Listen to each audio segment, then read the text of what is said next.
조국 법무부 장관 후보자 인사청문회를 하루 앞두고 증인 채택 문제로 막판 협의를 벌인 민주당과 한국당 법사위 간사가 증인 11명을 부르는 데 최종 합의했습니다. 마지막까지 공방을 벌였던 동양대 총장은 청문회 증인에서 제외했습니다. 조국 장관 후보자는 딸의 동양대 표창장 의혹에 대해서 오늘 상세히 알아보겠다고 밝혔습니다. 또 시간이 많지 않지만 인사청문회 준비에 최선을 다하겠다며 기자간담회 이후 제기된 의혹들에 대해서도 청문회에서 소명하겠다고 말했습니다. 조국 후보자 딸의 동양대 표창장 의혹과 관련해 최성해 동양대 총장이 검찰 조사를 받았습니다. 최 총장은 표창장을 발급한 적이 없고 조 후보자의 부인 정경심 교수가 표창장이 정상 발급된 것으로 해달라는 부탁을 했다고 말했습니다. 미중 무역 갈등이 더욱 격화된 가운데 양측은 다음 달 초 워싱턴에서 고위급 협상을 재개하기로 했습니다. 양측 협상 대표는 10월 고위급 협상에서 실질적인 진전을 이룰 수 있도록 이달 중순 실무진 협의를 통해서 충분히 준비하자고 뜻을 모았습니다. 검찰의 액상, 대마 등 마약 밀반입 혐의를 받는 CJ그룹 회장의 장남 이선호 씨에 대해서 구속영장을 청구했습니다. 이 씨는 어제 오후 스스로 검찰청에 찾아가 긴급 체포됐고 하루빨리 구속되기를 바란다고 밝힌 것으로 알려졌습니다. 중형급의 강한 태풍으로 발달한 13호 태풍 링링이 이번 주말 한반도를 강타할 것으로 보입니다. 태풍은 주말 새벽 제주도 서쪽 해상을 거쳐 저녁쯤 북한 황해도 부근에 상륙할 예정인데 큰 강풍 피해를 낸 곰파스 등과 닮아 대비가 필요합니다. 네, 뉴스 2부 이어가겠습니다. 여야가 내일 조국 법무부 장관 후보자의 국회 인사청문회를 열기로 합의했습니다. 증인은 모두 11명으로 추려졌는데 오늘 오후 3시에 법사위원회 전체 회의에서 최종 확정됩니다. 국회 취재기자 연결해서 자세한 내용 알아보겠습니다. 염혜영 기자. 네, 국회입니다. 네, 줄다리기 끝에 여야가 증인 채택 명단에 합의를 했습니다. 이렇게 되면 내일 인사청문회는 확정된 거라고 보면 되겠죠? 네, 여야가 어제부터 이어진 협상 끝에 조국 법무부 장관 후보자 인사청문회를 내일 열기로 확정했습니다. 그동안 갑론을박을 벌여왔던 증인 채택 문제에 합의를 한 건데요. 더불어민주당과 자유한국당 법사위 간사들의 발표를 직접 들어보시죠. 전체 회의는 오후에 3시에 전체를 열어서 청문기획서와 같이 증인 참고인 채택안이 결정될 거라고 생각합니다. 12명 중에 최성해 총장님을 저희들이 빼고 11분이 증인으로 채택 합의가 되었습니다. 자, 다시 한번 내용을 정리해보면 청문회 증인은 모두 11명을 부르기로 결정했습니다. 한국당이 어제 증인 12명을 채택해야 한다고 주장했는데 이 가운데 최성해 동양대 총장을 제외한 나머지 사람들을 부르기로 한 겁니다. 한국당 김도욱 간사는 최 총장 출석을 고수하다가는 청문회가 무산될 수도 있을 것 같아서 최종 명단에서 제외했다고 설명했습니다. 민주당 송기영 간사는 조국 후보자와 직접 관련이 있는 증인만 부르는 것이 원칙이기 때문에 최 총장은 제외하는 것이 맞다면서 최 총장에게 압력을 행사했다고 보도된 여권 인사들을 부르는 것도 이런 맥락에서 적절하지 않다고 밝혔습니다. 여야는 오후 3시에 법사위 전체 회의를 열어서 인사청문회 계획서 채택 등을 의결합니다. 자, 참 어렵게 청문회 증인 채택에 여야가 합의는 했는데 야당은 동양대 표창장 의혹과 관련해서 여전히 맹공을 퍼붓고 있죠. 네, 그렇습니다. 한국당은 이와 관련해서 조 후보자 부인인 정경심 교수를 구속해야 한다고 촉구했습니다.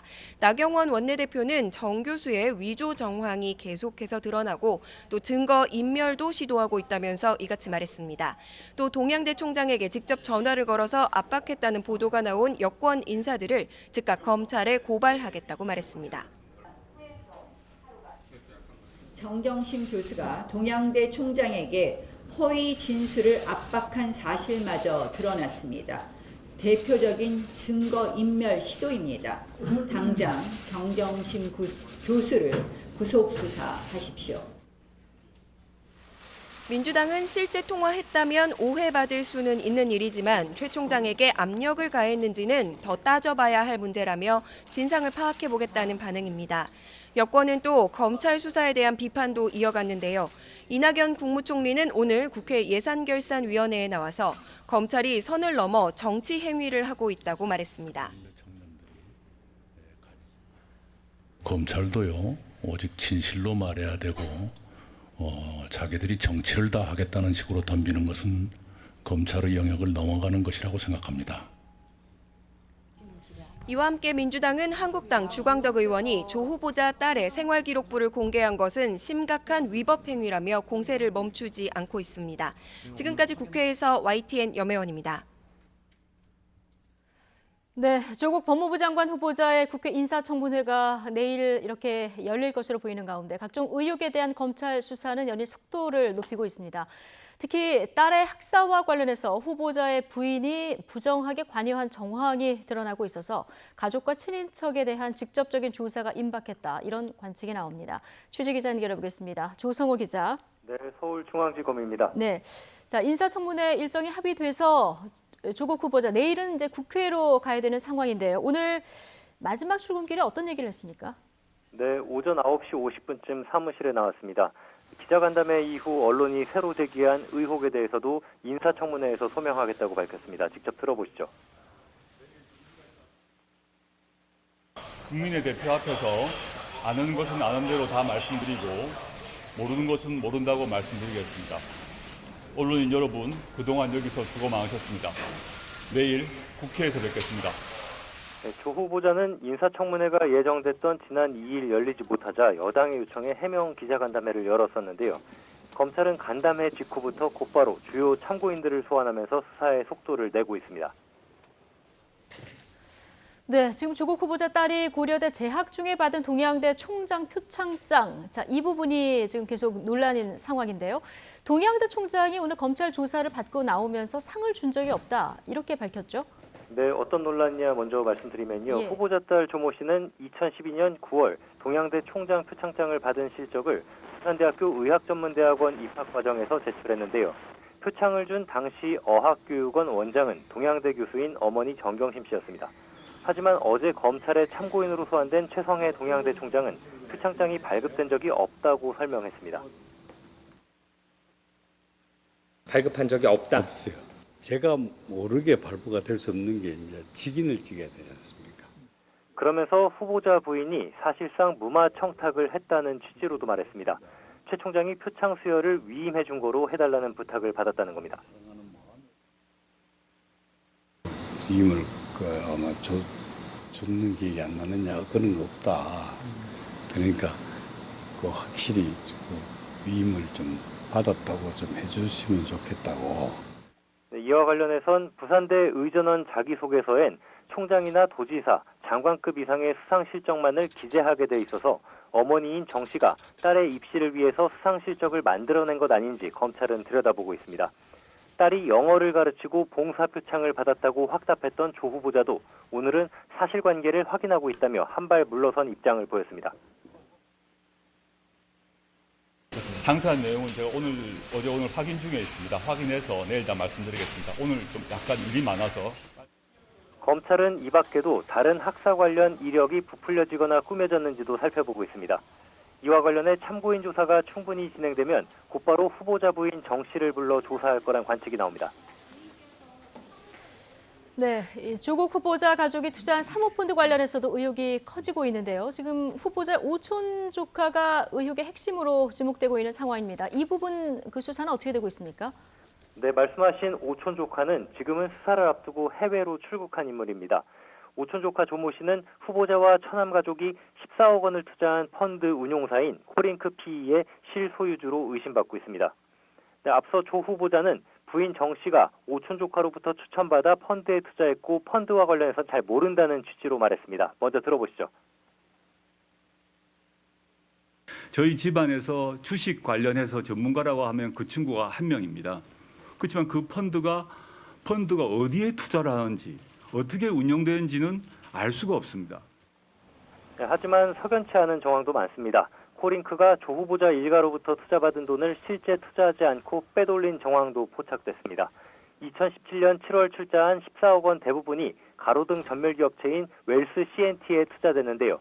어제 검찰에 소환된 웰스의 최모 대표는 법인 명의로 대포 통장을 코링크에 만들어주고 투자금은 코링크 측이 다시 회수해갔다는 취지로 주장한 것으로 전해졌습니다.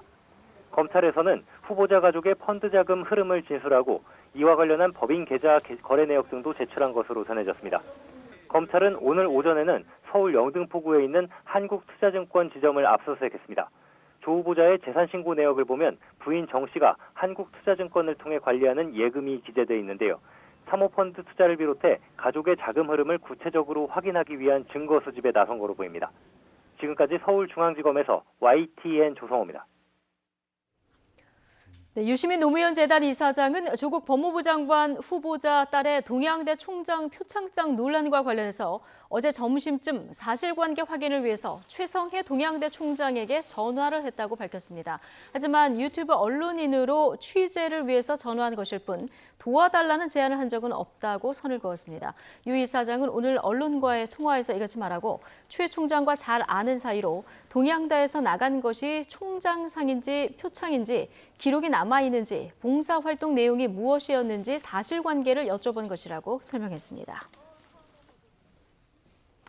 네, 조국 법무부 장관 후보자와 부인에 대한 고발장이 검찰에 연달아 접수됐습니다. 전국 학부모 단체 연합은 오늘 고려대와 부산대 의전원의 입학 업무를 방해하고 노환중 부산의료원장에게서 딸 장학금 형태로 뇌물을 받았다는 혐의로 조 후보자를 서울중앙지검에 고발했습니다. 이어 사법고시 존치를 위한 고시생 모임은 조 후보자의 부인 정경심 교수가 동양대 총장에게 표창장 직인을 위임해달라고 전화한 것은 명백한 업무방해와 협박에 해당한다며 정 교수를 고발했습니다. 그러면서 조 후보자가 장관이 된다면 피땀 흘려 노력하는 학생들의 노력이 유린당하고 박탈감에 빠지게 될 것이라면서 즉각 사퇴를 요구했습니다. 리용호 북한 외무상이 이달 말 미국 뉴욕에서 열리는 제74차 유엔 총회에 참석하지 않는다고 로이터 통신이 보도했습니다. 로이터는 유엔 주재 북한 대표부가 현지 시각 4일 리용호 외무상이 다른 일정 때문에 유엔 총회에 참석하지 않는다고 밝혔다고 전했습니다. 앞서 북한은 유엔 총회에 리 외무상이 참석해 일반 토의 기조 연설을 한다고 통보했다가 지난달 말 연설자를 대사급으로 변경해서 리 외무상의 불참 가능성을 시사했습니다. 리 외무상의 유엔 총회 불참 결정으로 유엔 총회를 계기로 이뤄질 것이라는 기대를 모았던 북미 고위급 회담도 무산될 것으로 보입니다. 북한이 초대형 방사포라고 주장한 무기를 주한미군이 KN-25라고 명명한 것으로 확인됐습니다. 군 관계자는 한미 정보당국이 지난달 24일에 발사된 북한 발사체의 직경을 600mm로 평가하고 사실상 단거리 탄도미사일로 분류했다고 전했습니다. 앞서 북한은 지난달 24일 함경남도 선덕에서 동해로 발사체를 쏜 뒤 초대형 방사포라고 주장했습니다. 그러나 이 발사체는 비행거리 380km, 고도 97km, 속도 마하 6.5로 탄도미사일의 비행 특성과 비슷하고 발사관 4개의 수십 분 간격을 두고 쏘는 방식 등으로 미뤄볼 때 방사포로 보기 어렵다는 평가가 나왔습니다.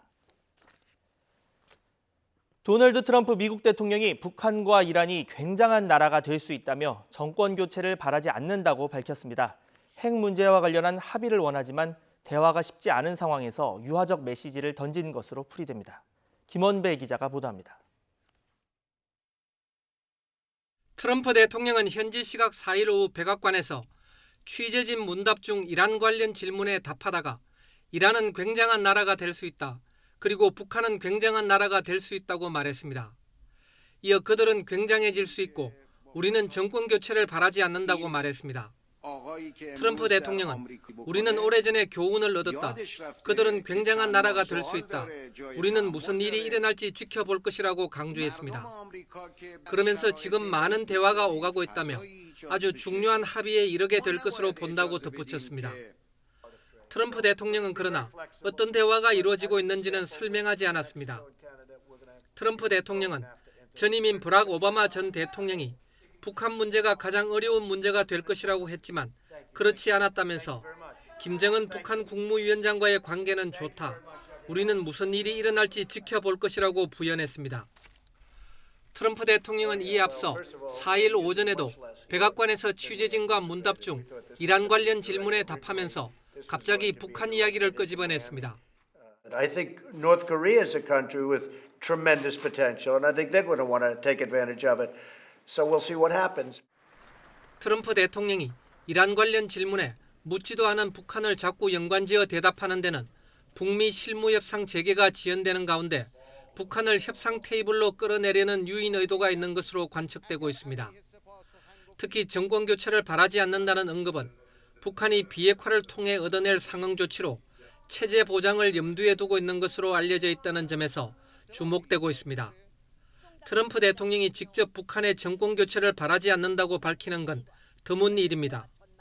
북한의 성장 잠재력을 부각한 발언 역시 협상 재개를 통해 북한이 상당한 경제적 상응 조치를 확보할 수 있음을 시사하는 유화 메시지로 보입니다. YTN 김원배입니다. 미국과 중국의 무역 갈등이 상호 추가 관세 부과로 더욱 격화된 가운데 양측은 다음 달 초 워싱턴에서 고위급 협상을 재개하기로 했습니다. 중국 CCTV는 중국 측 협상 대표인 류허 부총리가 오늘 오전 미국 측 협상단을 이끄는 로버트 라이트하이저 무역대표부 대표와 스티븐 무누신 재무장관과의 통화에서 이같이 합의했다고 보도했습니다. 양측은 통화에서 10월 고위급 협상에서 실질적인 진전이 이뤄질 수 있도록 이달 중순 실무진 협의를 통해서 충분히 준비하자는 데 뜻을 모았습니다. 마약 밀반입 혐의 등으로 조사를 받다가 어제 스스로 검찰에 찾아가 긴급 체포된 이재현 CJ그룹 회장의 장남 선호 씨에 대해서 구속영장이 청구됐습니다. 인천지방검찰청은 오늘 오전 마약류관리법 위반 혐의로 이 씨에 대한 구속영장을 청구했다고 밝혔습니다. 이 씨는 어제 오후 검찰에 자진 출석해 가능하다면 하루빨리 구속되기를 바란다고 밝혔고 검찰은 불안정한 심리 상태 등을 고려해 긴급 체포했습니다. 회사 돈을 개인적으로 사용한 혐의 등으로 재판에 넘겨진 우병우 전 청와대 민정수석 부인이 1심과 같이 벌금형을 선고받았습니다. 서울중앙지방법원은 업무상 배임 등의 혐의로 기소된 우 전 민정수석 부인 이모 씨의 항소심에서 1심과 같이 일부 혐의를 유죄로 보고 벌금 500만 원을 선고했습니다. 재판부는 이 씨가 회사 명의 법인카드와 차량 등을 사적으로 사용했고 농지법 위반 혐의에 대해서도 이 씨가 불법에 관여했다고 보는 게 타당하다고 밝혔습니다. 이 씨에 이어 같은 법정에서 진행된 김 씨의 항소심 선고에서도 재판부는 같은 취지로 양측의 항소를 모두 기각하고 1심과 같이 벌금 200만 원을 선고했습니다. 주말에 한반도를 강타할 13호 태풍 링링은 중형급의 강한 태풍으로 발달했습니다. 이 태풍은 9년 전 큰 피해를 준 태풍 곤파스와 진로가 비슷한 데다 세력은 더 강해서 큰 피해가 우려되는데요. 취재기자 연결해서 태풍 상황 알아보겠습니다. 정혜윤 기자. 네, 기상팀입니다. 네, 태풍 링링이 북상하면서 더 강해지고 있다고요? 네, 그렇습니다. 올해 우리나라에 영향을 준 태풍 가운데 가장 강력합니다. 13호 태풍 링링은 밤사이 타이완 부근 고수온 해역을 지나면서 중형급의 강한 태풍으로 발달했습니다. 태풍은 주말 새벽 제주도 서쪽 해상을 거쳐 서해를 따라 북상하겠습니다. 저녁쯤에는 북한 황해도 부근에 상륙한 뒤 북한 내륙을 동서로 관통할 것으로 전망됩니다. 이에 따라 전국이 태풍 직접 영향권에 들어 강한 비바람이 몰아칠 것으로 보입니다. 기상청은 해안가와 제주 산간에는 초속 45m의 돌풍이 불고 서해에는 최고 8m의 높은 파도가 일겠다고 밝혔습니다. 또 제주 산간에는 300mm 이상, 남해안에는 최고 200mm, 중부지방에도 최고 100mm의 폭우가 쏟아질 것으로 보여 철저한 대비가 필요합니다. 자, 이번 태풍 9년 전에 큰 피해를 줬던 태풍 곤파스와 비슷하다는 분석이 나오고 있죠? 네, 그렇습니다. 태풍 링링은 서해로 진입할 것으로 보이는데요. 진로를 봤을 때 2010년의 태풍 곤파스, 2000년의 태풍 뿌라비론과 비슷합니다. 이렇게 서해를 따라 이동하는 태풍은 대부분 비보다는 바람 피해가 더 컸습니다. 뿌라비론 때는 전남 흑산도에서 초속 58.3m의 폭풍이 관측됐고 곤파스 때는 전남 홍도에서 초속 52.4m의 순간돌풍이 기록됐습니다. 달리는 기차가 탈선하고 큰 나무가 뿌리채 뽑힐 수 있는 위력입니다. 특히 이번 태풍 링링은 곤파스와 뿌라비론보다 서해안에 근접해 움직이는 데다 세력이 더 강합니다. 기상청은 태풍 링링이 과거 두 태풍의 강풍 기록을 넘어설 가능성도 있다고 밝혔습니다. 9년 전 태풍 곤파스는 6명의 사망자와 1,670여억 원의 재산 피해를 남겼습니다. 지금까지 YTN 정혜윤입니다.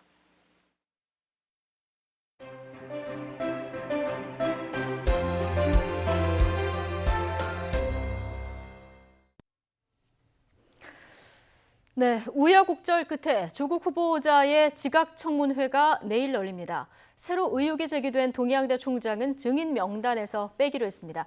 여야 모두 벼르는 조국 청문회, 송고 청문회가 될지 맹탕 청문회가 될지 자, 이종훈 정치평론가 그리고 김홍국 경기대 겸임교수 두 분과 전망해 보겠습니다. 어서 오십시오. 네, 안녕하십니까. 안녕하세요. 자, 이종훈 평론가님, 네. 이제는 열리는 거죠? 네, 예. 오늘 보니까 증인도 이제 최종적으로 합의를 했기 때문에 열리는 건 거의 확실한 것 같습니다.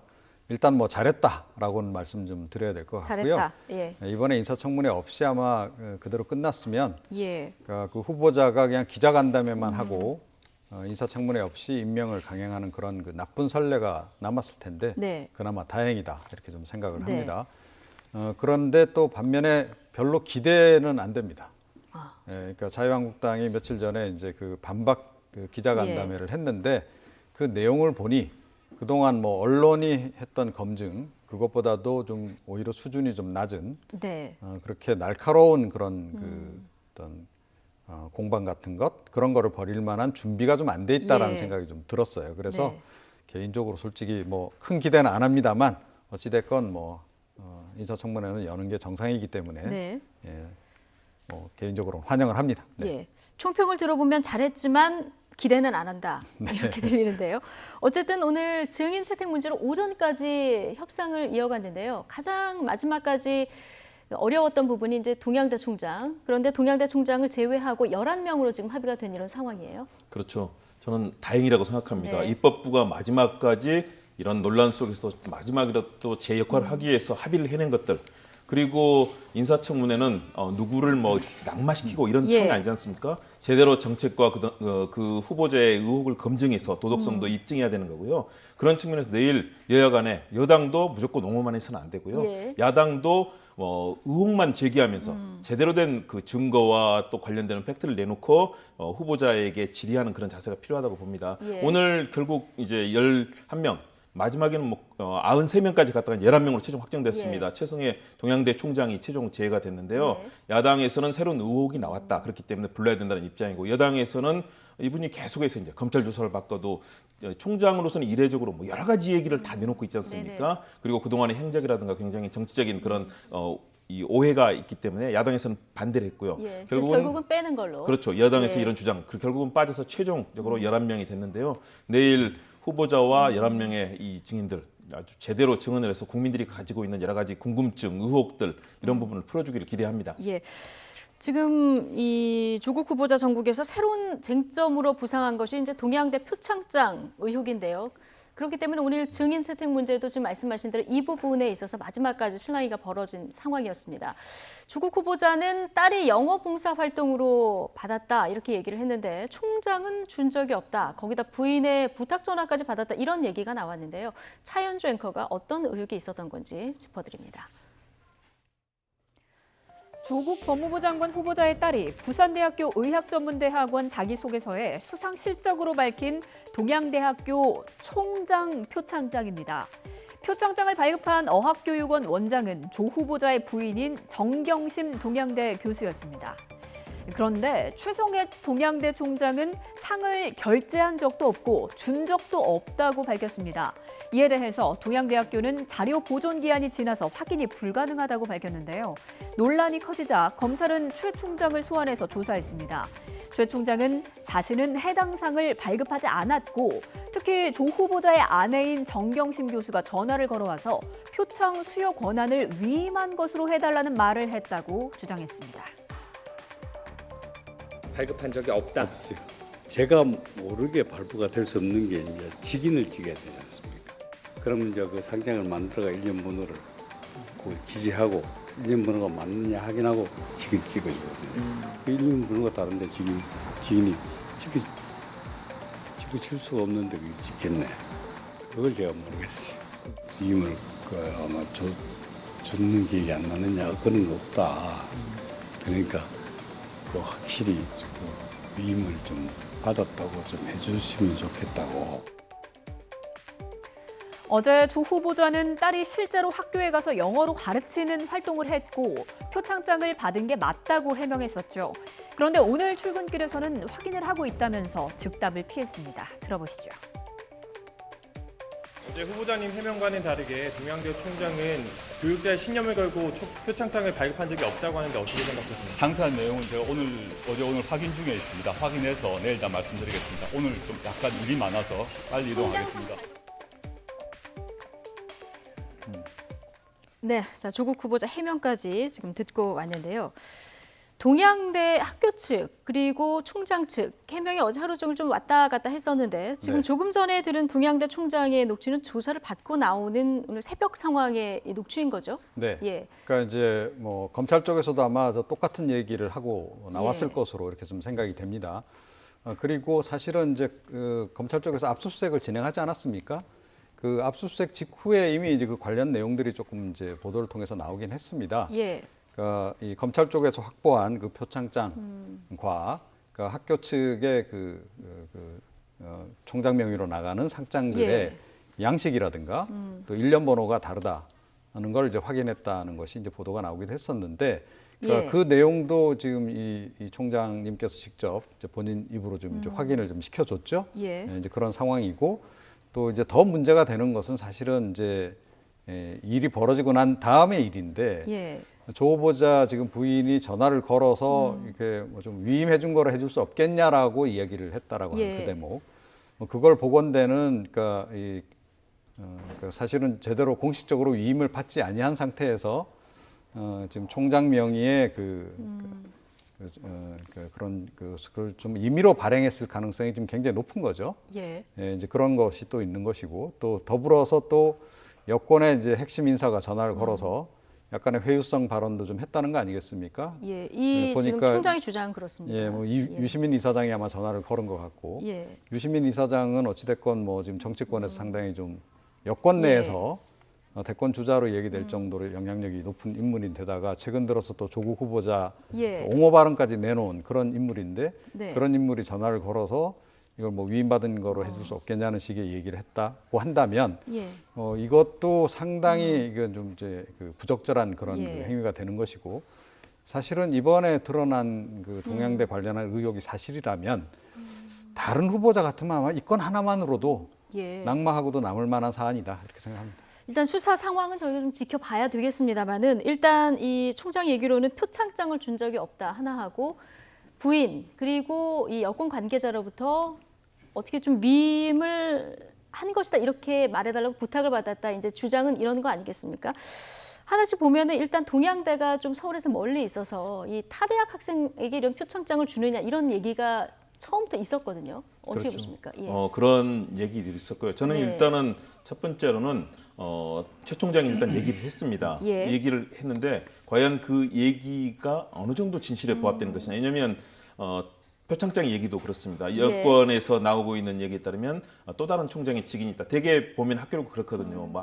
이 아주 중요한 문건 같은 경우는 총장이 직접 결재를 하고 그렇지 않은 경우는 또 다른 직인을 만들어서 예를 들어서 예를 들어 초중등 학생들 뭐 표창 주는 거야. 그거 뭐 이걸 가지고 총장이 직접 다 결재를 하고 그렇게 하자는 경우가 많거든요. 뭐 예. 학교도 마찬가지고 학회장 명의로 보낼 때. 그래서 이제 또 다른 뭐 직인이 있어서 그런 예. 상황이 전개됐고 예. 그리고 이제 기록이 확인되지 않는다. 예. 그러니까 최 총장의 얘기와 또 직원 학교에서 하는 얘기가 입장이 다르지 않습니까? 그럼 총장이 직인을 안 찍어도 발부가 가능한 이런 표창장도 학교에서 있을 수 있습니까? 그럼요, 있을 수 있죠. 왜냐하면 그런 예를 들어서 초등학교 학생에 대한 뭐 여러 가지 훈장이라든가 표창 상신이 오지 않습니까? 그럴 경우에는 이와 관련된 보직 교수라든가 또는 책임자에게 사실은 정결권을 주고 이제 위임하는 예. 경우가 있는 거죠. 예. 그러나 이 학교에서 정확히 그런지는 그건 파악해야 됩니다. 대신에 예.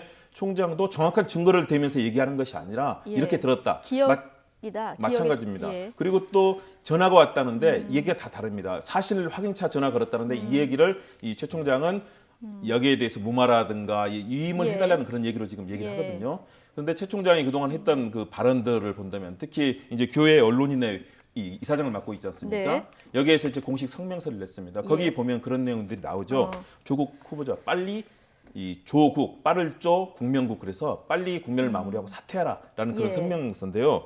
거기에서 이런 부분들이 계속된다면 정권도 유지하기 힘들 정도다라는 얘기 굉장히 사실 정치적 발언이 나옵니다. 저는 그래서 최 총장의 얘기는 하나하나 검증해야 된다. 굉장히 정치적인 발언을 했던 분이기 때문에 이 부분에 있어서는 저는 정확하게 팩트를 검찰에서 아마 이제 조사를 했기 때문에 관련된 사실을 확인할 거라고 보는데요. 네. 최 총장의 발언을 일면만 믿으면서 계속 얘기하다가는 예. 사실은 진실을 놓칠 수 있기 때문에 저는 최 총장의 얘기 그리고 관련된 직원들도 이 얘기를 했다고 하는 당사자들 얘기를 확인해서 최종적으로 만일에 이 정도면은 뭐 녹취도 하지 않았겠습니까? 예. 저는 뭔가 그런 것들을 내놓을 필요가 있다고 봅니다. 그런데 그 직인 관련해서는요. 그러니까 또 다른 직인이 있을 가능성은 좀 희박한 것 같아요. 그동안 이제 뭐 그쪽에서 나온 이제 내용을 들어보면 그러니까 직인은 하나밖에 없다는 거고요. 네. 그 다음에 이제 이 그 조 후보자 딸이 제출한 그 상장에 있는 직인이 지금 총장이 실제로 사용하고 있는 직인하고 모양이 똑같다고 하거든요. 네.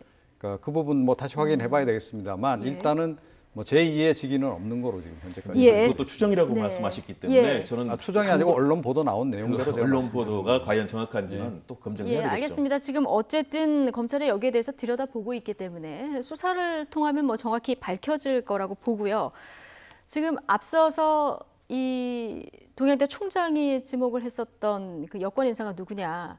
그래서 이제 유시민 이사장하고 김두관 의원 얘기가 나왔었는데요. 두 분의 해명을 들어보면 유시민 이사장은 취재차 전화를 한 거다. 이 보도된 내용과 다르다. 이런 얘기를 했고요. 지금 뭐 사실과 다른 진술을 해달라 제안을 내가 했겠느냐 상상할 수도 없는 일이다. 이렇게 반박을 한 상황이 있고요. 김두관 의원도 마찬가지인 것 같습니다. 어떻게 보십니까? 왜 전화를 하죠?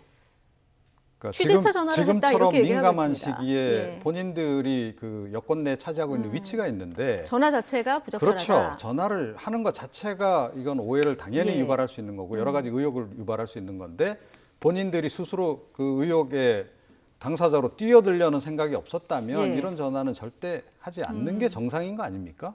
자, 그런데 전화를 했다라고 하는 것은 본인들이 뭔가 정치적인 의도를 가지고 예. 뭐 그야말로 속된 말로 이참에 한번 떠보려고 이렇게 이제 전화를 한 건지 아니면 정말 지금 보도돼 나오는 또는 지금 동양대 총장께서 이야기하시는 바와 같은 그러한 그 내용들을 간접적으로 요구를 하기 위해서 또는 압박하기 위해서 전화를 했다라고 예. 한다면 그것 또한 부적절하다. 그러니까 예. 어느 쪽이라 하더라도 매우 부적절 어떻게 보면 이제 처신을 한 거다라고 이제 볼 수밖에 없다라고 저는 생각이 돼요. 예. 그러니까 이분들이 그냥 뭐 좀 초선 의원의 정치권에서 별로 경험이 없는 분들이었다. 이러면 또 좀 이해를 할 수 예. 있는 여지가 있는데 이분들이 정치 한두 해 한 분들입니까? 그리고 다 지금 유력 대권주자들이잖아요. 네. 그런 사람들이 이 국면에서 그런 그 행보를 아무 생각 없이 했다? 이거는 절대로 우리가 그렇게 볼 수는 없는 거죠. 예. 네.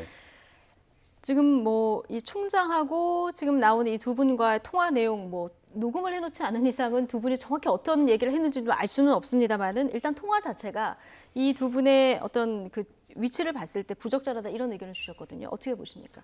저는 확인해야 된다고 봅니다. 그리고 특히 이 최 총장 같은 경우는 이 정도로 얘기하려면 아마 저는 녹취도 있을 가능성도 있을 것 예. 같아요. 그건 최종적으로 봐야 될 텐데요. 저도 일단 전화를 이 국면에서 왜냐하면 오해를 살 수 있기 때문에 조국 후보자도 사실은 관련된 것들 확인하지 못하고 있다고 하지 않았습니까? 예. 그러나 이 두 분이 선의로 이 상황에 대해서 왜냐하면 유시민 이사장 같은 경우는 과거에 동양대 뭐 네. 여러 가지 강연도 나가고 친분이 있기 때문에 확인차 이제 전화를 했다는 거고요. 마찬가지로 김두관 의원도 마찬가지 아니겠습니까? 이 경위를 네. 좀 알아보고 싶었다라고 얘기하는데 저는 이종훈 평론가처럼 뭐 떠보려고 했다거나 요구 압박 이건 지나친 추론이다. 이 양측의 얘기를 대부해보고 최 총장의 얘기와 또 전화를 했던 분들의 얘기를 종합해보고 최종적으로 그 의도와 또 나중에 검찰 조사에서 나오는 부분이 있지 않겠습니까? 이것을 지나치게 추정해서 이것을 자칫 악의적으로 해석할 가능성이 있다. 도리어 저는 일단은 액면 최 총장의 주장 그리고 전화를 했던 두 분의 주장 얘기를 종합해볼 필요는 있고요. 저도 굳이 전화를 할 필요가 있었을까? 저는 안 하는 게 맞다고는 보는데 일단 전화한 것 자체는 부적절했다. 그렇죠. 예. 그렇지만 그것을 또 이 지나치게 억측과 추측으로 해서 어떤 것들을 꿰맞추려고 하기보다는 일단 이 사안을 저는 정확하게 규명하는 것이 중요하다고 생각합니다. 예, 뭐 무엇보다 사실관계 확인이 굉장히 중요한 이런 사안인데요. 총장이 주는 상관은 1년 번호가 다르다. 조금 전에 얘기가 나왔습니다만은 또 총장 직인이 하나 더 있었다. 이런 얘기도 나오는데 이를 해석하는 여야의 입장도 사뭇 다릅니다. 듣고 오시겠습니다. 표창장이 정상 발급된 걸로 해달라. 전결사항이라고 반박 보도자료를 내달라 그렇게 요구했답니다. 사실상 증거인멸과 조작을 지시한 거 아니겠습니까? 조국 사태가 완전히 새로운 국면으로 치닫고 있습니다. 당장 정경심 교수를 구속 수사하십시오. 조국 후보자 피의자 전환 및 직접 수사, 미루면 미룰수록 눈치 검찰 소리 듣습니다. 총장이 직접 관리하지 않고 총장의 직인을 찍어서 나간 표창들이 있었다는 거예요. 그러니까 직원들이 그 관리하는 게 있었다는 건데 그거는 지금 기록이 따로 남아있지 않고 약간 그 직인 관리가 소홀했다는 겁니다. 직원들이 이런 거는 관행적으로 우리가 총장의 이름으로 표창장을 수여하니 해도 되겠다라고 판단해서 찍은 거인 거는 분명한 것 같습니다. 초등학교 몇 학년 학생들에게 주어진 이런 표창장 이런 종류가 많다고 들었어요, 제가. 네. 지금 한국당에서는 증거인멸이다 이렇게 보는 거고요. 지금 민주당에서는 이게 직인의 관리 소홀 문제가 있었을 수 있다 이런 의견을 제시를 한 건데 이 부분은 검찰이 다 자료를 확보하지 않았을까요? 네, 그러니까 이미 좀 충분히 이건 확보를 했을 것이다라고 생각을 하고요. 그러니까 지난번에 그 동양대 압수수색할 때 그러니까 이 정경심 교수 연구실뿐만 아니고 그 총무팀도 함께 압수수색을 했다는 거 아니겠습니까? 그래서 이제 그 관련 내용도 이제 보도가 지금 돼 나오고 있는 그런 그 상황이기도 한데 그때 이미 그 다 대조를 끝낸 것으로 지금 이렇게 알고 있습니다. 그러니까 그 딸이 지금 그 부산대 의전원에 제출한 그 표창장과 그다음에 실제로 이제 이 동양대에서 총장 명의로 이제 발부하는 표창장 그 양식이라든가 이런 걸 다 비교한 것으로 지금 알려지고 있고요. 그다음에 조금 전에 김종민 의원께서 초중학생들 얘기를 하시는데 초중학생들한테 총장 명의로 상장 주는 거 하고 이건 의미가 다릅니다. 그러니까 총장 명의로 왜 이걸 꼭 받으려고 했는지를 생각해 보면 그게 결코 그렇게 가볍게 발행할 수 있는 게 아니기 때문에 학교 측에서도 그렇게 함부로 절대 발행할 수가 없어요. 그러니까 의전원 같은 데 입학하기 위해서는 적어도 총장급 이상이 발행한 상장이어야 의미가 있는 거고 그 명시가 되는 겁니까? 상훈 기록에 명시를 해서 자기소개서에 포함시킬 수 있고 관련 자료도 제출할 수 있도록 돼 있는 거기 때문에 대학들에서 그런 내용들은 기본적으로 다 압니다. 그런 거를 모르는 상태에서 그냥 초중학생들한테 주는 정도의 상장이다 생각하고 가볍게 줬다 이렇게 이야기하는 것은 좀 어불성설이 아닌가 이렇게 생각합니다. 예. 지금 한국당에서는 명백한 이 업무 방해다, 그리고 위조다 이렇게 보는 상황입니다. 지금 말씀하신 대로 의전원 입학할 때 이 자소서에 등장한 부분에 영향이 있었는지 이것이 이제 핵심일 수도 있는데요. 이 부분은 어떻게 보십니까? 그렇죠. 만일 경우 정말 이것이 일부에서 주장하는 대로 정말로 이런 위조가 됐고 사문서 조작이 되고 이런 상황이었다면 그것은 영향을 충분히 줄 거라고 봅니다. 대신에 의전원을 입학하고 이 심사하는 과정 중에서요. 굉장히 복잡하죠. 관련돼서 제출해둔 자료들 또 여러 가지 성적들 많은 부분이 있기 때문에 저는 학교에서 이 부분은 굉장히 엄밀하게 평가를 하리라고 봅니다. 그리고 과연 이 부분이 정확하게 왜냐하면 한 학생의 운명의 미래를 결정하는 것이기 때문에 대학 당국은 이런 부분에 있어서 제가 그동안 알고 있는 관행으로는 굉장히 엄격하게 합니다. 그래서 이 부분에 대해서 검증을 할 거고요. 어느 정도 영향을 미쳤는지, 과연 취소를 할 사안인지 아닌지를 따질 거라고 보는데요. 대신에 저는 이 사안을 확인되지 않은 상태에서 계속해서 이렇게 억측, 더군다나 황교안 대표처럼 과거 아무리 공안검사라고 하지만 증거인멸, 조작, 지시, 과거 이런 식으로 접근하는 것은 저는 지나치다. 아직은 이 사안에 대해서 제기가 됐고 확인되지 않은 상황이거든요. 저는 좀 이런 정치적인 접근보다는 좀 더 진실을 규명하는 것. 그렇기 때문에 저는 내일 청문회가 정말로 중요하다. 이런 부분에 있어서 조국 후보자와 또 관련되는 여러 증인들이 나오지 않습니까? 이를 통해서 확인을 해야 된다. 지금까지 나오는 여러 가지 의혹 제기, 야당과 많은 언론에서 제기한 부분들, 그중에는 합리적인 부분도 있지만 상당히 많은 부분들이 억측과 뒤늦게 또 잘못된 보도나 실수로 밝혀지는 경우들이 많이 있거든요. 저는 그래서 내일 청문회에서 이 부분을 좀 더 명확하게 여야가 꼼꼼하게 규명할 필요가 있다고 봅니다. 그러니까 부산대 의전원 입학하는 과정에서 동양대 총장에게서 상을 하나 받았다. 이것이 결정적이었다라고 보기는 어렵죠. 이제 다른 것들이 오히려 더 중요했을 수 있다라고 저는 봅니다. 그러니까 각 대학이 요구하는 어떤 자소서 기준이 다 달라서 어려운데. 그런 뿐만 아니라 제가 보기에는 오히려 단국대에서 이제 홍영표 교수가 이제 일저자로 등재시켜준 그런 논문 실적 이런 것이 오히려 더 이 의전원 입학에는 더 많은 영향을 미쳤겠죠. 그런데 지금 조 후보자 딸의 경우 문제가 되는 것은 그런 스펙이라고 하는 것이 다 지금 약간 뭐 허위이거나 조작됐거나 이런 것들이 쌓여가지고 본인이 의전원에 입학하게 되는데 결정적인 기여를 한 것으로 지금 추정이 되기 때문에 논란이 되는 것이고, 이 동양대 총장의 그 수상 경력이라고 하는 것조차도 그래서 그 한 부분으로서 중요하게 작용했을 거다라고 보는 거고요. 그 다음에 이 총장 명의로 수상을 했고 안 했고보다 더 중요한 사실은 어찌됐건 자기 어머니가 그 일하고 있는 대학에 가서 인턴도 하고 거기서 또 이런 표창장도 받고 그걸 또 어머니가 결국 도와줬고 또 그 과정에서 보니까 또 뭐 연구비도 일부 좀 수령하고 이런 것 자체가 사실은 좀 문제 아닌가요? 네, 전 그렇게 생각합니다. 일단 그 어머니가 있는 학교에서 이런 그 표창장을 받은 것 자체가 좀 부적절하다. 거기 가서 인턴한 것부터가 사실은 부적절하다. 특혜 아닙니까? 어쨌든 지금 뭐 이 부분이 굉장히 그 여론의 관심을 받고 있는 상황이 돼버렸습니다. 대통령은 지금까지는 이제 임명 강행할 이런 분위기였는데요. 내일 청문회도 좀 지켜봐야 되고 검찰 수사도 진행되고 있는데 대통령의 마지막 결정에 지금 이 상황에 따라서는 영향을 줄 수도 있다고 보십니까? 저는 당연히 영향을 준다고 보고요. 가장 중요한 것은 내일 청문회라고 봅니다. 과연 그동안에 제기됐던 부분들이 과연 어느 정도가 진실에 부합된 것이고 아니면 이것이 추정이나 억측에 의해서 흠집내기 위해서 이루어진 것이냐 많은 부분들을 파악할 텐데요. 그리고 그것이 국민들이 원하는 그러니까 불법과 위법 그리고 또 불공정한 도덕성의 문제 다양한 차원을 저는 대통령이 최종적으로 확인할 거라고 봅니다. 그리고 과연 야당 의원들이 그렇게 제기했던 부분에서 정말로 그 부분에서 조국 후보자가 정말로 부적격한 정도인가 이 부분 볼 거고요. 또 언론에서 나왔던 문제들 다 볼 텐데 저는 그래서 야당이 얼마나 날카로운 칼을 가질 것인가 또 여당 의원들도 뭐 방어만 해서는 안 될 거고요. 조국 후보자가 그동안 살아왔던 인생들 다시 말해서 장점도 분명히 있었거든요. 정말 군사 독재와 투쟁하고 또 검찰 개혁이라든가 위해서 헌신했던 삶 전체도 또 있었기 때문에 그런 점들과 또 이번 사태에서 확인이 되는 조 후보자 관련되는 여러 가지 만일의 경우 불법이나 위법이 있다면 또는 조 후보자가 말로는 공정을 얘기해놓고 불공정한 행태가 국민의 수준에 맞지 않는다면 저는 대통령이 마지막 최후의 고심을 할 거라고 봅니다. 대신에 그 선을 넘지 않는다라고 판단한다면 임명을 할 것인데 검찰 수사는 그 이유가 되지 않겠습니까? 계속 진행되고 있기 때문에요.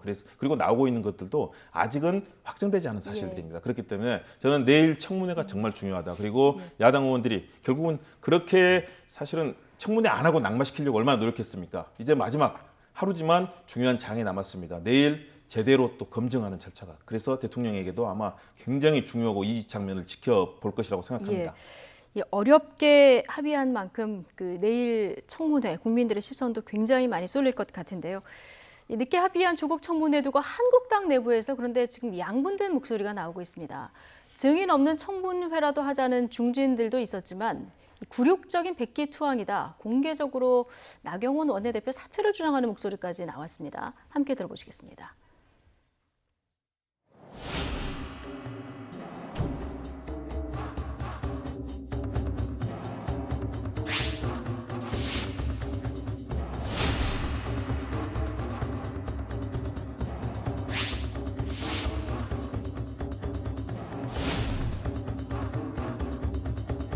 나경원 대표가 양보를 너무 많이 했어요. 적어도 이틀은 해야 되는데 그것도 하루로 줄었고 또 가족 증인도 안 부르는 거. 당내에서 이 협상을 잘못한 거 아니냐. 깬다.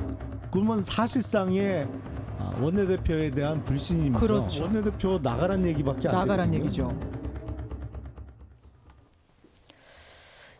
법사위에서 다행히 합의는 깨지는 않았습니다. 그래서 오늘 청문회는 열리기로 했는데 나경원 원내대표 리더십에 대해서 다시 한번 또 얘기가 나오고 있는 것 같습니다. 네, 그러니까 그동안 이제 인사청문회를 할 거냐 말 거냐부터 시작해서 증인 채택 부분이라든가 이런 부분에서 자유한국당 입장에서 보자면 너무 많은 양보를 하고 만격이 돼버린 거죠. 지금 결론적으로 보면 처음에 합의한 것만 못한 이런 청문회가 돼버린 그렇습니다. 상황이라서요. 그리고 이제 뭐 가장 결정적으로는 조국 후보자가 기자간담회 한다라고 했을 때 그 직전에 나경원 원내대표가 뭐 가족은 안 불러도 된다. 그냥 열자 이렇게 이제 제안한 것이 사실은 이번에 그 최종 협상 결과가 나오게 되는데 결정적인 저는 기여를 한 셈이나 다름이 없다라고 보는데요.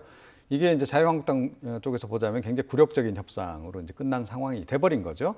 그러니까 사실은 가족 전부 다를 부르지는 않더라도 제 생각으로는 정경심 교수 정도는 최소한 오는 것이 여러모로 볼 때 이거는 명백히 합리적이었다라고 보는데 일단 뭐 가족 하나도 못 불렀죠. 또 오늘 또 동양대 총장도 지금 자유한국당이 또 포기한 거 아니겠습니까? 자, 이렇게 보면 결국 자유한국당이 뭐 진실규명을 해내는 과정에서 국민적 의혹을 풀어가는 과정에서 과연 충분히 노력을 했으며 충분히 얻어낼 것을 얻어냈느냐 그 의문이 든다는 거죠. 당연히 당내에서도. 그런데 뭐 지금 굴욕 논란이 협상이라는 있을 얘기가 나오긴 합니다만 포기를 안 하면 또 청문회를 못 열 수도 있는 상황이잖아요. 그런데 자유한국당 내 일각에서는 차라리 안 하는 편이 더 낫다는 차라리, 생각을 하는 분들도 꽤 있는 거죠. 뭐 국정조사나 그렇죠. 아니면 오히려 뭐 그쪽으로 가자. 넘어가고 그러니까 이렇게 그 뭐 기자간담회만 하고 후보자가 대통령이 임명 강행하는 이 선례를 만들어 놓으면 본인들이 나중에 집권했을 때도 오히려 더 좋은 거죠. 국정 운영하는 데 있어서는 일방통행적으로 운영할 수 있는 그런 이제 명분이 되는 거니까 이제 그런 차원에서 이제 일부에서 반대를 지금 하고는 있는데 근데 그렇게 비정상적인 방식으로 자꾸 문제를 풀려고 해서는 안 된다. 어찌 됐건 이 법의 테두리 내에서 문제를 풀려고 하는 것이 맞고 저렇게 비판하실 시간에 저 같으면 청문회 준비를 더 열심히 하겠습니다. 어쨌든 원내대표 사퇴 얘기까지 지금 나왔었는데 청문회를 만약에 무산시켰으면 무산시킨 대로 또 비난이 있지 않았겠습니까? 그럼요. 그렇기 때문에 당내 중진들의 의견을 나경원 원내대표가 의견 수렴을 했고 그런 결과에 따라서 사실상 이제 협상을 하지 않았습니까? 저는 그동안에 이제 나경원 원내대표가 여러 가지 협상에 있어서 어려움도 있었고 이렇게 여기까지 끌고 왔는데 사실은 이번 인사청문회 관련해서는 저는 전략의 실패라고 일단 봅니다. 왜냐하면 조국 후보자를 청문회를 하지 않고 낙마시키기 위해서 많은 의혹들을 제기하고 그것을 아주 고강도로 했거든요. 그러면서 여권과 힘기를 했는데 결국은 그런 의혹들을 제대로 규명하고 핵심적인 스모킹건을 제시하지 못하면서 결국은 청문회 전에 낙마시키는 전략에 실패를 했다고 봅니다. 그렇다면 이후에 국민들의 입장에서는 최소한도 입법부가 해야 될 역할들, 인사청문회라는 관문을 가야 되지 않겠습니까? 합의를 못한다면 결국은 여권도 굉장히 불리한 측면이 있습니다. 제대로 그런 인사청문회 검증을 거치지 않는 후보자가 장관을 하게 됐을 경우 국정의 운영에 부담이 있는 거고요. 반면에 야당의 입장은 정말로 아무런 검증도 못하고 위에 끌려가고 사실은 특검이나 국정조사, 지금 검찰 조사가 시작됐는데 벌써 특검하고 국정조사 얘기한다는 게 사실은 말이 안 되는 거죠. 그건 이후에 장기적인 전략은 될 수 있지만 그런 측면에서 이 야권 내부에 자유한국당 내부에 여러 가지 불협화음들이 나오고 있는데 역시 황교안 대표와 나경원 원내대표의 리더십이 확고하지 못하기 때문이다. 그리고 특히 이런 상황이 됐을 때는요. 항상 강경파들의 목소리가 대두됩니다. 뭐 김진태 의원 같은 경우는 아예 뭐 당내 이런 거 다 거부하고 태극기 집회 나가서 뭐 박근혜 전 대통령의 그런 범법도 다 옹호하지 않습니까? 그리고 여러 가지 진행되는 상황들을 본다면 저는 이런 강경파들의 목소리가 대두되는 것 당내 지금 혼란스러운 상황이다. 그렇기 때문에 야권이 정말로 합리적이고 결국은 여권과 계속해서 끈질긴 협상을 통해서 제대로 밝혀내고 또 관련된 대안을 제시하고 또 검찰 개혁에 대해서도 무조건 조국 후보자에 대해서 반대만 하지 말고 이 자유한국당의 검찰 개혁 안을 내놓고 경쟁을 해야 되는데 저는 그런 합리적인 야당의 모습이 될 때 국민들의 신뢰를 받을 텐데 이렇게 싸움만 하고 의혹만 제기하고 또 장외투쟁 나가고 지금 15,000건이 넘는 법안들이 계속 계류되어 있습니다. 아무 일이나 하지 않는 국회에 대해서 얼마나 국민들이 불신합니까? 여권도 야권도 저는 인사청문회 정국에서 저는 다 실패라고 봅니다. 그렇기 때문에 지금이라도 인사청문회 준비 꼼꼼하게 해서 내일 그동안 주장했던 것들을 잘 관철시키고 또 검증해서 그 결과를 내는 것이 중요하다고 봅니다. 청문회 합의는 했습니다마는 지금 한국당은 자진 사퇴하라 이런 목소리를 지금 내고 있는 거 아니겠습니까? 청문회는 하더라도 만약에 임명이 강행이 되면 중대 결심을 하겠다. 한국당에서는 이런 목소리가 나왔는데요. 네, 뭐 글쎄요. 어떻게 흘러갈까요? 중대 결심이 뭘까요? 그러니까 국회 보이콧일까요? 그러니까 뭐 정기국회 보이콧 하겠다라는 얘기로 들리긴 하는데 그게 또 뭐 좋은 전략인지 또 잘 모르겠습니다. 그러니까 장외투쟁으로 가을 국회는 또 야당의 시간이잖아요. 그렇죠. 뭐 국정감사를 통해서도 사실은 인사청문회 때 못했던 그런 공세 또 이 검증, 추가 검증을 또 할 수도 있는 거고 한 건데 저는 뭐 그냥 지금 아직까지는 정치적인 수사에 불과하다 이렇게 좀 생각을 하고요. 그런데 지금 뭐 사실은 조국 후보자 그대로 임명해도 야당 쪽에서는 제가 보기에는 그렇게 손해볼 건 없어요. 왜 그러냐면 지금 뭐 이렇게까지 이렇게 흠이 많이 지적이 돼도 그대로 임명을 강행한다라고 하면 자유한국당이 나중에 그 본인들이 집권했을 때 굉장히 좋은 거 아니겠습니까? 뭐 이런 식이면 제가 보기에는 뭐 인사청문회에서 뭐 설령 문제가 되더라도 아무도 물러나지 않을 거고 후보자들 뭐 그대로 임명 강행하고 이런 식의 이제 그 관행이 아마 이제 확립이 되지 않을까 싶어요. 자, 그래서 그런 부분도 아마 자유한국당 쪽은 계산해 놓고 있을 것이다 이렇게 생각합니다. 지금 뭐 여러 가지 조 후보자와 관련된 각종 의혹도 나오고 또 검찰 수사 상황까지 언론 보도에 이렇게 공개되면서 여권에서는요, 검찰이 의도적으로 좀 흘리고 있다. 제2의 논두렁식이 아니냐 이런 얘기까지 나왔는데 이 얘기 잠깐 듣고 오시겠습니다. 조국 후보자 딸의 자료를 열람한 사람, 자료를 확인한 사람은 2건이 있습니다. 하나는 조국 후보자 그 딸인 조모양 본인이고 또 하나는 수사 당국입니다. 사실상 검찰을 통해서 유출된 것으로 저희들은 추정하고 있습니다. 우리는 아직도 2009년 5월 달에 논두렁 시기의 사건을 잊지 않습니다. 검찰은 그 부분에 대해서 반성을 했다고 하지만 그 행태는 바뀌지 않는 것 같습니다. 생활기록부까지 공표함으로써 또 한 번의 폐륜을 저지르는 그런 행위를 하는 것을 보고 참 해도 너무한다 그런 생각을 했습니다. 정치를 하려면은 기본은 갖춰야 됩니다. 기본을 안 갖추고 저렇게 폐륜을 거듭일삼으면서 어떻게 국민들의 공감을 얻겠습니까? 지금 여권에서는 제2의 논두렁식의 얘기까지 나왔습니다. 지금 딸의 생활기록부 이 얘기하고 표창장 부분, 이 부분이 이제 검찰에서 흘린 거 아니냐. 여권에서는 지금 이런 의혹에 눈길을 보내고 있는 상황인 거죠. 그렇죠. 주광덕 의원이 기자간담회에서 이제 그 공표를 했죠. 생활기록부까지 들고 나와서 조국 후보자의 딸에 대한 그 기록을 내놓았습니다. 국회의원이 사실상 정상적인 과정을 통해서 입수한다면 사실은 그것은 청문회를 위한 준비가 될 수 있습니다. 그런데 과정도 합법적이지 않았다. 그리고 이것이 청문회장에서 한 것이 아니라 기자 간담회장은 다른 장이거든요. 거기서 공표하는 것은 바람직하지 않은 것이죠. 결국은 불법적으로 입수된 것들 또 불법적으로 공개를 한 셈이 됐는데 바람직하지 않다고 봅니다. 결국 검찰도 마찬가지죠. 검찰에서 누군가가 흘렸을 가능성이 있다. 왜냐? 딱 기록을 봤는데 2건인데 그중에 한 건은 조국 후보자의 딸이 이것을 검색을 한 거고요. 또 하나는 검찰입니다. 그렇다면 결국 검찰 내부에서 갈 가능성이 가장 높다고 보여지고요. 그런 더군다나 뭐 주광덕 의원이 또 그쪽 출신 아니겠습니까? 그러니까 이런 모든 부분들 현재 진행이 되고 있는 검찰 조사가 좀 더 공정하고 명명백백하게 사실을 제대로 내놓아야 되는데 이것이 중간 과정에서 악용되는 쪽으로 되고 있다. 사실은 그 생활기록부도 결국 추출했다가 어떻게 됐습니까? 엉터리였다는 거, 뭐 영어 실력 얘기했는데 도리어 영어 실력은 정말 뛰어난 것으로 또 이 학교라든가 여기서 검증이 되지 않았습니까? 그러니까 이렇게 해서 결국은 국민 여론을 엉뚱한 쪽으로 끌고 가거나 또는 억측을 도리어 확신을 시켜주는 이런 잘못된 상황이 계속되기 때문에 여권이 이제 반발을 하는 것으로 보이는데요. 검찰의 수사 어려움이 있을 수 있습니다. 그럼에도 불구하고 과거 관행에서는 이제 발을 떼야 됩니다. 그래야 앞으로 있을 검찰 개혁, 법조 개혁에서도 검찰이 이 수동적, 피동적인 입장만이 아니라 스스로 나서서 개혁하고 이런 잘못된 관행들 이로 인해서 억울하게 피해를 당하는 부분이 얼마나 많았습니까? 저는 그 부분 검찰이 좀 명심할 필요가 있다고 봅니다. 지금 여당에서는 의혹의 눈길을 보내고 있습니다만은 누가 유치를 했는지 이 부분 또한 또 다른 갈래로 이제 밝혀져야 될 부분인데 박상기 법무부 장관이 유출 경위를 조사하라 이렇게 뭐 지시를 한 것 같습니다. 네, 뭐 조사하겠죠. 그리고 뭐 부적절한 경로를 통해서 유출이 됐다 그러면 뭐 관련자들 처벌받는 게 마땅하고요. 이제 그럼에도 불구하고, 그러니까 지금 제가 최근에 그러니까 여권이라든가 청와대라든가 또 오늘은 보니까 이낙연 총리까지 나서서 검찰에 대해서 좀 과도하게 좀 공격을 좀 하고 있어요. 그러니까 결국은 이제 이 검찰이 수사 과정에서 지금 여러 가지 이제 흘러나올 수 있는 정보들을 일단 조국 후보자 임명되기 전까지는 차단하는 데 목적을 좀 두고 있는 것 같은데 이게 결과적으로는 국민의 알 권리를 굉장히 지금 침해하고 있다라고 봅니다.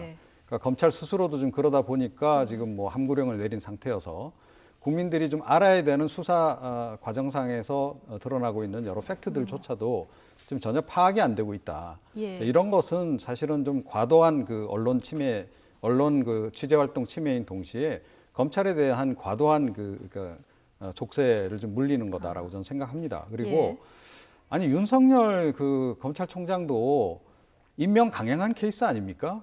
야당이 그렇게 반대하고 하는데도 불구하고 대통령이 그 인사청문 경과보고서 채택도 안 됐는데 임명 강행한 인물이에요. 자, 이런 모습을 국민들이 보면서 뭐라고 생각하겠습니까? 본인들이 그렇게 임명을 해야 된다라고 해서 임명시켜 놓은 검찰총장이 법과 원칙에 따라 수사를 하고 한다라고 이야기를 하고 있는데 그 검찰총장을 공격한다? 이게 논리적으로 납득이 가냐는 겁니다. 그러니까 가냐는 거죠. 그러니까 윤석열 총장이 임명 강행된 게 2달도 안 됐습니다, 아직. 잉크도 안 말랐어요. 예. 이것도 굉장히 볼썽사납게 보인다라고 하는 점을 함께 좀 생각을 하셔야 될 거다라고 봅니다. 예. 뭐 검찰도 정치적인 의도 해석을 좀 의심한 듯한 이런 정황이 있다 보니까 각서까지 내부에서 각서까지 받았다고 하는데요. 수사 중간 상황은 저희가 뭐 알 수가 없는 상황이고요. 일단은 여러 가지 의혹에 대해서 내일 청문회를 좀 차분히 지켜볼 필요가 있을 것 같습니다. 이종훈 정치평론가 그리고 김홍국 경기대 겸임교수 두 분과 함께했습니다. 고맙습니다.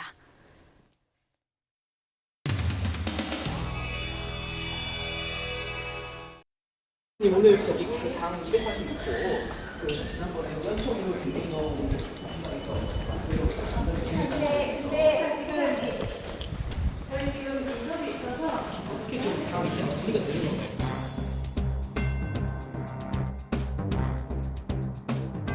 지금 요지에 보다 집중하시면 좋겠어요. 언론인 여러분들 그렇게 기사 많이 쓰시고 그 기사들 검증되지 않은 채 기사 내신 책임은 어떻게 지실 겁니까? 그렇게 변축 올리는 방식에 협조하시고 야당의 스피커가 되시는 방식으로 하시면서 이제 지금 사실상 내규 위반이라고 말씀을 하셨는데요. 볼펜이 일제인이 아니니 그런 거 집착하실 때 아니잖아요. 그런 말씀을 저희가 여쭙는 게 아니라 아니 그러니까 지금 조국 후보자의 검증과 관련해서 국민이 가장 관심 갖는데 협조를 해주셔야 변죽 올리기로 되지 않는 겁니다. 기자 여러분들 조금 반성하세요. 지금 팬 얘기 물을 때입니까? 지금 장소 얘기 물을 때고 그다음에 기자 간담회가 규정을 지키고 기자 간담회가 청문회를 대신하고 말고의 얘기로 그런 방식으로 취재하지 마시라는 조언 드리는 겁니다.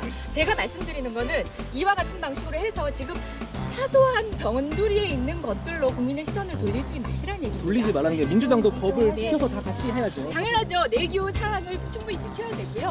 그거는 에이구, 그만 좀 해요. 왜 이렇게 자꾸 본질 외의 측면으로 국민 관심을 돌리려고 해요? 김영란법 위반 얘기까지 나오니까. 그거는 이런 식으로 하는 건 아니죠, 진짜. 아니 저희가 못 젖줄 질문을 여쭙는 건 아니잖아요, 대변인. 저 지금 늦었어요. 그러니까 가세요. 방송 바쁜 사람 잡아놓고 혼자 도망치는 것처럼 찍는 게 말이 되냐고. 아유 진짜. 대변인 그렇게 말씀하시면 안 되죠. 진짜 이러지 아까 마요. 저희는 저기서 기다렸잖아요. 더불어민주당 대변인 이재정입니다. 황교안 대표님, 나경원 원내대표님 잘 들으십시오. 수요일 오늘은 두 사람이 국회 폭력 사태 피고발인으로서 경찰에 출석해야 하는 날입니다.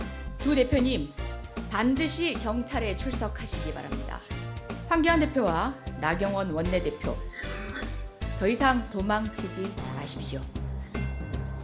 잘 10시 출석입니다. 화이팅! 대변인 오늘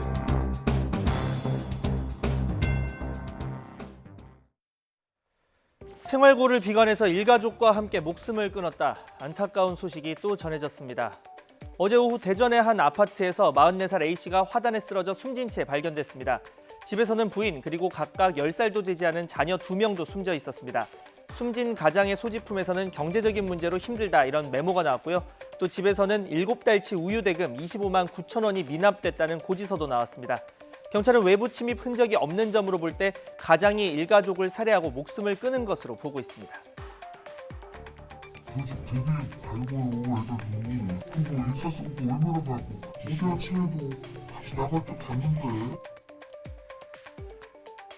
자, 생활고로 인한 이런 극단적 선택 이번뿐만이 아닙니다. 최근 넉 달 사이 보도된 것만 3건인데요. 경기도 시흥 일가족 사망 사건의 자녀는 각각 4살과 2살에 불과했습니다. 중년 가장이 아내와 고등학생 딸을 흉기로 찔러 숨지게 하고 또 자신도 목숨을 끊었는데 유일하게 살아남은 중학생 아들이 신고한 안타까운 사례도 있습니다. 이처럼 부모와 어린 자녀가 목숨을 끊거나 또 직접 살해하는 행위, 유독 우리나라나 중국 이런 유교 문화권에서 두드러지게 나타나고 있습니다. 그렇다고 죄값이 낮아지는 건 절대 아닙니다. 대법원은 지난 2016년 아내와 자식을 살해한 남편에 대해서 심신미약을 인정하지 않고 징역 35년을 확정했습니다. 친족을 대상으로 목숨을 내 마음대로 할 수 있다. 너희는 나의 부속물들이기 때문에 이렇게 생각하는 잘못된 사고를 여전히 하는 사람들이 있다. 이렇게 봐야 되겠죠.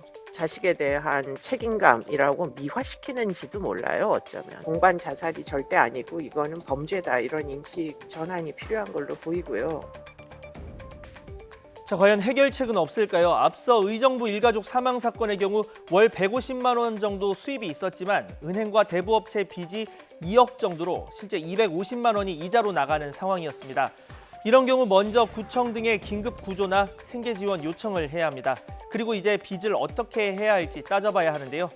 크게 두 가지 방법이 있습니다. 개인 파산 회생 신청인데요. 개인 회생은 고정소득이 있을 때 3년 동안 일정 금액을 갚으면 남은 채무는 면제해주는 제도입니다. 또 개인 파산은 소득이 없거나 부족한 사람의 기존 재산을 청산해서 채무를 면제받는 방식인데요. 4인 가구의 경우에 최저 생계 비용인 270만 원 이하를 번다면 파산을 신청할 수 있습니다. 조금 더 사정이 나은 사람들은 법원 대신 신용회복위원회 문을 두드리는 것도 좋습니다.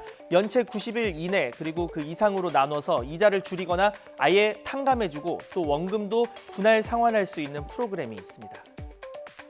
물론 이런 채무 감면 프로그램의 문턱이 높다는 건 문제입니다. 대부분 수십 가지의 서류 등 준비 과정에서 좌절하는 경우가 많은데요. 분명한 건 생활고 때문에 목숨을 끊는 이런 일은 없어야 한다는 겁니다. 국번 없이 132번을 누르면 개인 채무 조정에 대해서 상담받을 수 있으니 꼭 참고하시길 바랍니다. 대법원 전원합의체 판결로 파기환송된 이재용 삼성전자 부회장의 뇌물공여 등 사건이 부패 전담부인 서울고등법원 형사 1부에 배당됐습니다. 서울고등법원은 이 부회장의 파기환송심을 형사 1부에 배당했다고 밝혔습니다. 형사 1부는 서울고법이 운영하는 5개 부패 전담부 가운데 하나로 뇌물과 횡령 등의 혐의로 기소돼 1심에서 징역 15년을 선고받은 이명박 전 대통령의 항소심을 맡고 있습니다. 친형 강제 입원 혐의 등으로 재판에 넘겨져 1심에서 무죄를 받은 이재명 경기지사에 대한 항소심 선고 공판이 내일 오후 2시 수원고등법원에서 열립니다. 직권남용은 금고 이상의 형, 공직선거법은 벌금 100만 원 이상이 확정되면 지사직을 잃고 5년 동안 피선거권도 제한됩니다. 이 지사는 2012년 성남시장을 지내며 친형을 강제 입원시키고 선거 과정에서 대장동 개발업장을 과장한 혐의 등으로 기소됐지만 지난 5월 1심에서 모두 무죄를 선고받았습니다. 네, 구글과 그 자회사인 유튜브가 어린이들의 개인정보를 불법 수집한 혐의로 2천억 원대의 벌금을 내게 됐습니다. 자, 2천억대 벌금, 미국 당국은 역대 최대 벌금으로 경종을 울렸다는 의미를 부여했습니다만 기업의 수익에 비하면 적은 액수다, 이런 지적도 나옵니다. 김태현 기자의 보도입니다. 세계 최대의 동영상 공유 사이트 유튜브가 거액의 벌금을 맞았습니다.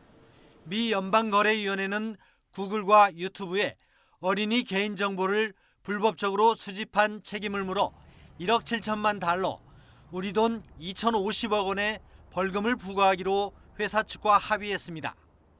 That Google and YouTube have agreed to pay $170 million and to implement strong conduct relief in settlement and action brought by the FTC and the New York State Attorney General's Office. 1998년 부모의 동의 없이 13세 미만 이용자의 정보를 수집하거나 이들을 표적으로 하는 활동을 금지하는 아동 온라인 사생활 보호법이 제정된 이후 부과된 최대 규모의 벌금입니다. 유튜브는 승낙도 없이 인터넷을 통해 이용자 행동을 추적할 수 있는 이른바 쿠키를 이용해 어린이를 겨냥한 시청자들의 개인정보를 수집한 혐의를 받았습니다. 뉴욕주 검찰총장은 구글과 유튜브가 광고 수익을 위해 고의적 불법적으로 모니터하고 타깃 광고를 제공해 어린이들을 위험에 빠뜨렸다고 지적했습니다. 미 당국은 거액의 벌금으로 프라이버시 침해를 강력히 경고했다고 밝혔습니다. The $170 million judgment is 30 times larger than the largest COPPA civil penalty the FTC has ever previously obtained. 그러나 기업들의 수익에 비하면 적은 벌금이어서 잘못된 신호를 줬다는 지적도 나옵니다. CNN은 구글의 분기 광고 매출액의 1%도 안 되는 액수라고 보도했습니다. YTN 김태현입니다.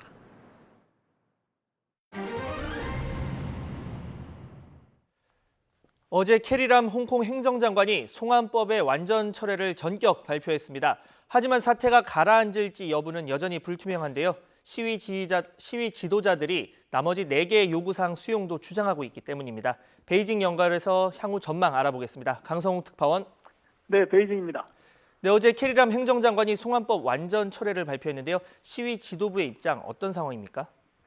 네, 우선 이번 시위의 방향을 잡아주던 역할을 해왔던 조슈아 웡의 말을 들어보면요. 중국은 다음 달 1일 국경절까지 사태가 마무리되기를 바라고 있겠지만 계속 싸울 것이다 이렇게 말했습니다. 타이완을 방문 중인 조슈아 웡은 기자들에게 이렇게 말을 하고 홍콩은 물론 중국도 민주주의와 자유를 누리는 날이 오기를 바란다 이렇게 덧붙였습니다. 또 AP통신은 자신을 찬이라고 소개하고 얼굴을 가린 한 청년 운동가가 어제 기자회견에서 다른 4개의 요구가 모두 받아들여지기 전까지는 한 발짝도 물러서지 않겠다 이렇게 말을 했다고 전했습니다. 이 청년 운동가는 또 캐리람 행정장관이 2달 전에만 철회를 했더라도 사태가 수습됐을지도 모르겠다라면서 지금은 늦었다는 입장을 나타냈습니다. 또 썩은 살에다가 반창고를 붙이는 격이다 이렇게 비하하기도 했습니다. 홍콩의 야당 의원인 클라우디아 모는 캐리람이 시민과 대화를 시도하는 것을 이렇게 비유했습니다. 3달 동안 잠을 자고 있다가 갑자기 나와서 산불을 끄는데 정원 호스를 들고 나온 격이다 이렇게 조롱하기도 했습니다. 자, 시위대 입장이니까 너무 늦었다, 그리고 이 받아들이는 부분도 부족하다라고 요약을 할 수가 있을 것 같은데 어제 그러면 캐리람 장관이 이른바 송환법만 완전 철회를 선언하고 나머지는 받아들이지 않은 거죠? 그렇습니다. 그게 이제 문제가 됐습니다. 캐리람 장관은 우리 시간으로 어제 저녁 7시에 대국민 녹화 연설을 했는데 이 자리에서 범죄인 인도법, 이른바 송환법을 공식 철회한다고 분명히 발표를 했습니다. 시민들의 5대 요구사항 가운데 1번인 송환법 완전 철회를 전격 수용한 것입니다. 그리고 각계각층, 특히 젊은 세대와 적극 대화에 나서겠다고 말했습니다. 하지만 나머지 4개는 받아들이지 않았습니다. 수용되지 않은 4개 요구사항을 보면 경찰의 무리한 진압에 대한 독립적인 조사를 하고 또 시위대의 폭도 규정을 철회하고 체포된 시위대는 조건 없이 석방을 하고 그리고 나머지가 행정장관 직선제를 실시하라는 것입니다.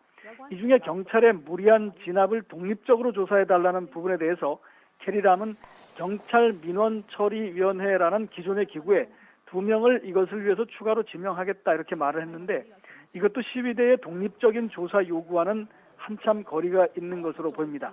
다른 요구들은 받아들이지 않았고 특히 체포된 시위대의 무조건 석방 요구에 대해서는 법치주의에 어긋난다며 분명히 거부를 했습니다.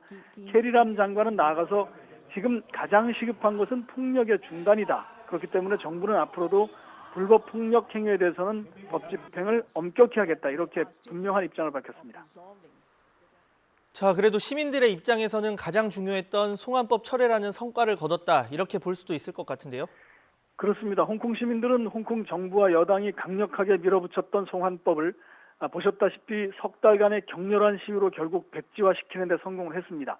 어제 홍콩 주식시장도 정부가 송환법을 완전 철회할 것이라는 예상 보도가 나오자마자 치솟기 시작했습니다. 홍콩의 항생지수는 전날보다 무려 4% 가까이 급등했습니다. 정부가 이렇게 발표를 하면 사태가 진정되고 경제도 나아질 것이다 이런 기대감이 반영된 것입니다. 홍콩의 스테리 리라는 여당 의원은 이렇게 말했습니다. 이제 시위대가 정부의 발표를 수용해서 앞으로 나가자 이렇게 촉구를 하기도 했습니다. 네, 홍콩 시위가 중요한 변곡점을 맞고 있는 것 같은데 이제 앞으로 어떻게 될 것 같습니까?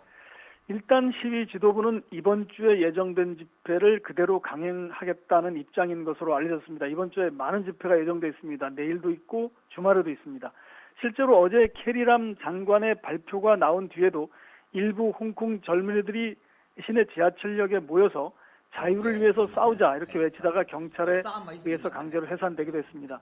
이번 사태가 송환법 반대로 촉발되기는 했지만 정부에 대한 불신과 또 행정장관 직선제 같은 민주화 요구로 이어지고 있어서 쉽게 풀리지 않을 전망입니다. 하지만 송환법 완전 백지화라는 성과를 얻었고 또 폭력 시위나 공항 점거 같은 이런 것에 대해서는 부정적 평가도 나오고 있는 만큼 시위 주도 세력이 강경 일본도로만 나아가기도 어려운 점도 있는 것이 사실입니다.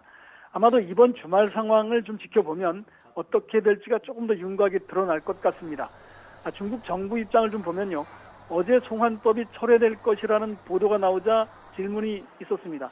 그랬더니 더할 말이 없다. 그 전에 다 얘기했다라면서 논평을 회피했습니다.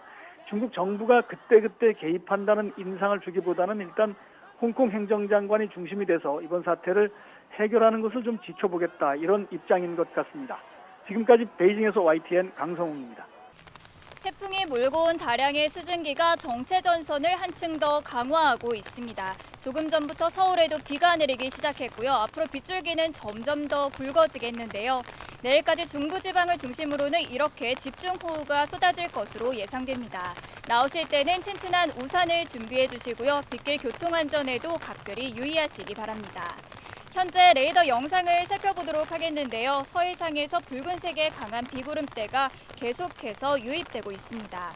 현재 인천과 김포 등 경기 서해안과 충남 북부에는 시간당 20에서 30mm의 강한 비가 집중되고 있는데요. 이에 따라서 인천과 김포, 파주와 충남 북부에는 호우특보가 발효 중입니다. 내일까지 서울 등 중서부 지방에 최고 80mm, 특히 서해 5도에는 120mm의 큰 비가 쏟아지겠고요. 그 밖의 지역으로도 5에서 많게는 60mm의 비가 더 내리겠습니다. 13호 태풍 링링은 타이완 부근 고수온 해역을 지나면서 중형급의 강한 태풍으로 발달했습니다. 태풍은 주말 새벽 제주도 서쪽 해상을 거쳐 서해를 따라 북상하겠고요. 저녁쯤에는 북한 황해도 부근에 상륙한 뒤 북한을 동서로 관통할 전망입니다. 따라서 주말에는 전국이 태풍의 직접 영향권에 들겠는데요. 특히 해안가에는 초속 40m 이상의 돌풍이 불겠고요. 제주 산간에는 300mm가 넘는 폭우가 쏟아지겠습니다. 추석을 앞두고 많은 농작물 피해가 우려되고 있으니까요. 각별히 주의하시기 바랍니다. 지금까지 야외 스튜디오에서 YTN 신미림입니다. 네, 목요일 뉴스앤이슈 마치겠습니다. 잠시 뒤 노종면의 더 뉴스가 이어집니다. 시청해주신 여러분 감사합니다.